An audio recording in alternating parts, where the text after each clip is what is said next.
Assalamualaikum warahmatullahi wabarakatuh. Perkenalkan, nama saya Siti Miftahul Jannah dengan NIM 2120202165, Program Studi Pendidikan Agama Islam. Video ini dibuat untuk memenuhi tugas mata kuliah Metodologi dan Praktik Penelitian yang diampu oleh Bapak Dr. Muhammad Isnaini, SAG, MPD. Di sini proposal saya yang berjudul Pengaruh Perilaku peserta didik terhadap kemampuan berpikir kritis, mata pelajaran Akidah Akhlak di MTS Al-Hikmah Palembang. Adapun yang akan saya bahas pada video kali ini, yang pertama mengenai latar belakang, yang kedua rumusan masalah, yang ketiga tujuan dan kegunaan penelitian, yang keempat landasan teori, dan yang kelima metode penelitian. Yang pertama yang akan saya bahas yaitu mengenai latar belakang. Latar belakang yang saya angkat pada penelitian kali ini yaitu mengenai perilaku dan kemampuan berpikir kritis. Pada hakikatnya, Islam adalah agama yang sempurna yang telah memberikan landasan yang jelas mengenai tujuan dan hukum perilaku atau akhlak, yaitu tolak ukur seseorang untuk menjadi hamba yang berakhlak mulia di hadapan Allah dan juga manusia. Di dalam Al-Quran telah dijelaskan bahwa akhlak adalah bukti ketaatan seseorang terhadap penciptanya, yaitu Allah Subhanahu wa Ta'ala. Dalam hal ini, Rasulullah Shallallahu Alaihi Wasallam menjadi suri tauladan yang ideal dan sempurna untuk hamba, untuk umatnya dalam memperbaiki akhlaknya. Dalam hal pendidikan juga, perilaku yang dicerminkan peserta didik dapat menimbulkan suatu kemampuan dalam dirinya, yaitu salah satunya adalah kemampuan berpikir kritis terhadap materi ajar di dalam kelas. Pada era sekarang, era revolusi industri 4.0, kompetensi yang harus dimiliki oleh peserta didik diantaranya yaitu kreativitas, berkomunikasi, berpikir kritis, pemecahan masalah, dan juga berkolaborasi. Salah satu dari kompetensi itu yaitu berpikir kritis. Nah, berpikir sering dilangsungkan untuk merangkai ide, bernalar dan berpikir kritis, kemudian melakukan keputusan, berpikir kreatif, serta menyelesaikan masalah. Nah, berpikir ini merupakan salah satu kepingan dari aktivitas yang dilaksanakan otak untuk mengirim informasi guna mencapai suatu tujuan. Dalam hal ini, keterampilan berpikir kritis perlu dibiasakan dan dilatih saat pembelajaran yang berlangsung, yaitu melalui interaksi antara pendidik dan peserta didik, sehingga pendidikan yang gemilang dapat terwujud. Berdasarkan hasil observasi yang dilakukan beberapa waktu yang lalu, terlihat sebagian peserta didik yang acuh dan sibuk sendiri saat guru menjelaskan. Kemudian ada perilaku peserta didik yang tidak sopan, sehingga membuat kelas tersebut menjadi tidak aktif dan tidak ada yang menjawab serta bertanya secara kritis. Oleh karena itu, peneliti tertarik untuk meneliti mengenai pengaruh perilaku peserta didik terhadap kemampuan berpikir kritis mata pelajaran Akidah Akhlak di MTS Al-Hikmah Palembang. Berdasarkan latar belakang yang sudah saya jelaskan, ada beberapa rumusan masalah yang terjadi di lapangan. Yang pertama, mengenai bagaimana perilaku peserta didik pada mata pelajaran Akidah Akhlak di MTS Al-Hikmah Palembang.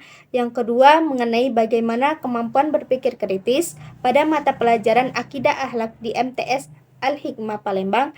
Dan yang ketiga, yaitu apakah ada pengaruh perilaku peserta didik terhadap kemampuan berpikir kritis pada mata pelajaran Akidah Akhlak di MTS Al-Hikmah Palembang.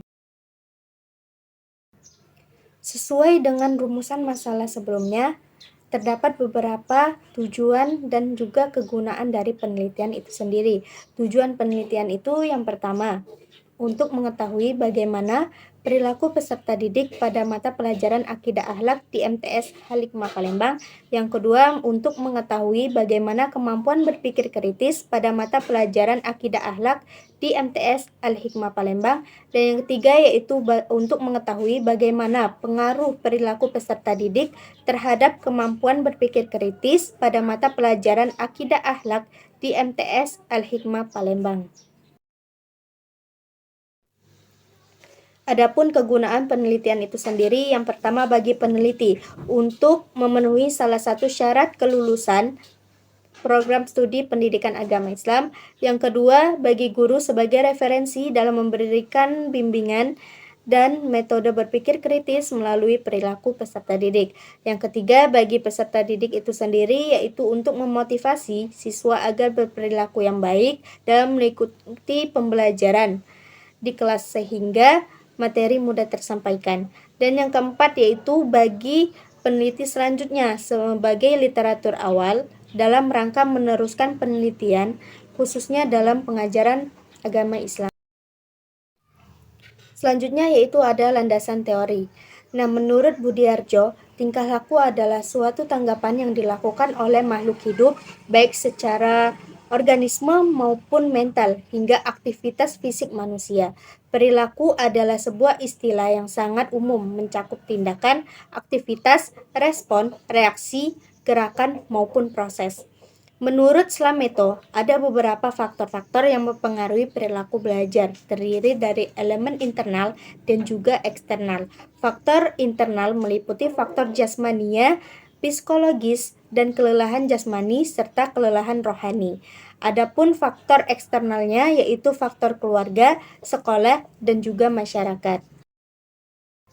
Kemudian, menurut Stolberg, dalam Nur Ni'mah, berpikir kritis adalah sesuatu yang memperlihatkan proses gambaran yang mendalam dalam membuat keputusan, menyelesaikan masalah, dan merinci analisis situasi. Nah, meningkatkan kemampuan berpikir kritis pada peserta didik, guru dapat menerapkan soal yang berbasis HOTS, yaitu High Order Thinking Skills. Kemudian menurut Ennis, terdapat 5 indikator dalam kemampuan berpikir kritis. Yang pertama yaitu klasifikasi dasar, yang kedua memberikan alasan untuk suatu keputusan, yang ketiga yaitu menyimpulkan, yang keempat klarifikasi lebih lanjut, dan yang keenam yaitu dugaan keterpaduan.